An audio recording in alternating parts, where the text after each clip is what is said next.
అంతర్ముఖం ఎపిసోడ్ 25 శీర్షిక చూపు లేక దృష్టి వ్యామోహం.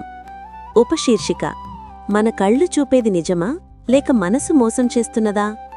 మనిషి శరీరంలో అత్యంత శక్తివంతమైన ఇంద్రియం ఏదైనా ఉందంటే అది కళ్ళు.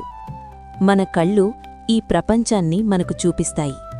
అందమైన దృశ్యాలు, రంగుల ప్రపంచం, మనుషుల ముఖాలు ఇవన్నీ మన కళ్ల ద్వారానే మనకు తెలుస్తాయి. కాని ఒక ప్రశ్న, మన కళ్ళు చూపేది నిజమా లేక మనసు అర్థం చేసుకున్నది నిజమా? దృష్టి యొక్క మాయ. ఒక చిన్న ఉదాహరణ.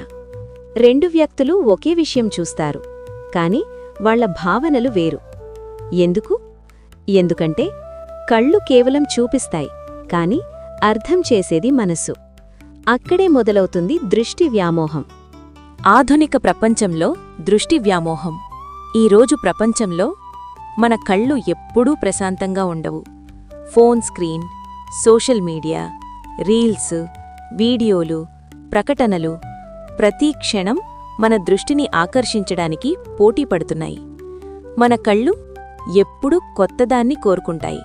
ఇంకా చూడాలి, ఇంకా తెలుసుకోవాలి. ఇది ఒక అంతులేని చక్రం.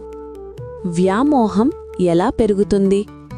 మొదట మనం చూస్తాం, తర్వాత మనం ఆకర్షితులవుతాం, తర్వాత అది మనలో కోరికగా మారుతుంది. ఆ కోరిక అలవాటుగా మారుతుంది, అలవాటు బానిసత్వంగా మారుతుంది. కథ. రవి అనే ఒక యువకుడు. అతని తెలివైనవాడు, కాని అతనికొక అలవాటుంది. ఫోన్లో స్క్రోల్ చేయడం. మొదట 10 నిమిషాలు, తర్వాత 1 గంట, తర్వాత గంటల కొద్దీ. అతని కళ్ళు ఎప్పుడూ స్క్రీన్పైనే. బయట ప్రపంచం, కుటుంబం, లక్ష్యాలు అన్నీ ధీరేగా అతనికి దూరమయ్యాయి. ఒకరోజు అతను గ్రహించాడు, నేను నా కళ్లకు బానిసయ్యాను. దృష్టి వ్యామోహం ప్రభావం. దృష్టి వ్యామోహం వల్ల మనసు అస్థిరంగా మారుతుంది. పోలికలు పెరుగుతాయి, అసూయ పెరుగుతుంది, అసంతృప్తి పెరుగుతుంది. మనం చూసేది మన మనసును నడిపించడం ప్రారంభిస్తుంది. పరిష్కారం.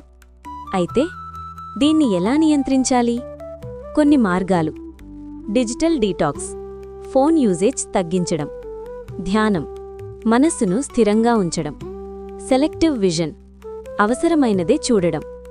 ప్రకృతిని చూడడం, న్యాచురల్ విజువల్స్. మనం చూసేది మన జీవితాన్ని నిర్మిస్తుంది. ముగింపు. మన కళ్ళు మనకు మార్గం చూపాలి, కాని మనల్ని మోసం చేయకూడదు. దృష్టి నియంత్రణలో ఉంటే మనసు ప్రశాంతంగా ఉంటుంది, లేకపోతే మన జీవితం అయోమయంగా మారుతుంది. ముగింపు సందేశం: నువ్వు ఏం చూస్తావో అదే నువ్వవుతావు. Friends, please subscribe, like, share and comment మన ఛానల్.